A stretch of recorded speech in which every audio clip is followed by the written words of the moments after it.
Isang pinagpalang araw sa inyong lahat. Tayo po'y magninilay sa salita ng Diyos, ang pinagmumulan ng awa at tawa ng ating buhay, ang salitawa. Today we are celebrating the memorial of Saint Ignatius of Antioch, Bishop and Martyr. Narinig po natin sa ating ebanghelyo ngayon ang mga mabibigat na salita ng ating Panginoong Jesucristo laban sa mga Pariseyo at mga Eskriba. Sa mga Pariseyo, nagbitaw ng mga mabibigat na salita ang Panginoon laban sa kanilang tinatawag na Pharisaic mentality, yung kanilang hypocrisy, yung kanilang pagbabalat kayo o pagiging mapagpaimbabaw, na ayon sa ating Panginoon, sila ay nagpapatayo ng mga monumento para alalahanin ang mga yumao, mga napaslang na mga propeta, samantalang ang kanilang mga ninuno ang nagpapatay sa mga ito.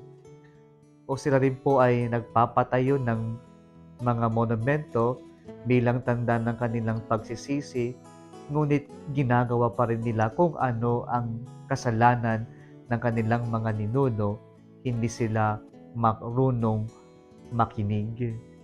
Sa mga eskriba, narinig natin na nagbitaw ang mga Panginoon na sila'y naging hadlang para matuto ang ibang tao, ang mga ordinaryong tao. Ang mga eskriba ang mga Pariseyo are educated, they are knowledgeable of the law, kaya sila yung nakakaalam sa salita ng Diyos, sa batas ng Diyos.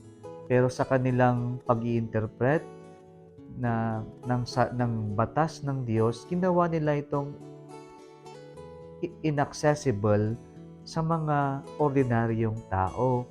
At ang nakakalungkot pa dito na malamang ikinakagagalit ng ating Panginoon ay hindi naman nila ito ginagawa.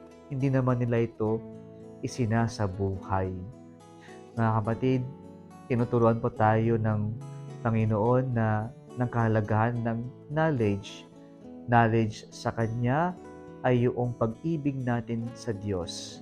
Na sana po yung knowledge natin sa Diyos ay nag-uugat ito sa ating personal na encounter sa Kanya o yung ating pagtatagpo sa Panginoon. At yung pagtatagpo natin sa Panginoon, yung karanasan natin sa Panginoon ay dadalhin tayo na mahalin ng Panginoon. At kapag po minahal natin ang Panginoon, ibig sabihin po nito ay we would allow Him to lead us. Hindi yung tayo yung nagdidemand sa Diyos na ito yung dapat mangyari, dapat ito yung gusto natin. Pero loving the Lord entails that we allow God to lead us. We allow God to form us. At kapag po dumating tayo sa level ng loving the Lord, then we will stay with the Lord. We would serve the Lord. And we can only stay with the Lord if we spend quality time with God. Staying with the Lord would also mean that we would commit ourselves totally to Him, that we would serve Him no matter what happens, in good times and in bad, in sickness and health, and in whatever trials and tribulations that may come into our life.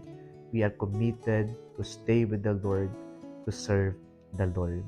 Sana po, yan po ang maging epekto ng knowledge natin sa Panginoon, ng ating personal encounter with the Lord. Kung nagustuhan mo ang video na ito, huwag kalimutang mag-like, i-share at mag-subscribe sa Salitawa Facebook page and YouTube channel. Muli isang pinagpalang araw sa inyong lahat.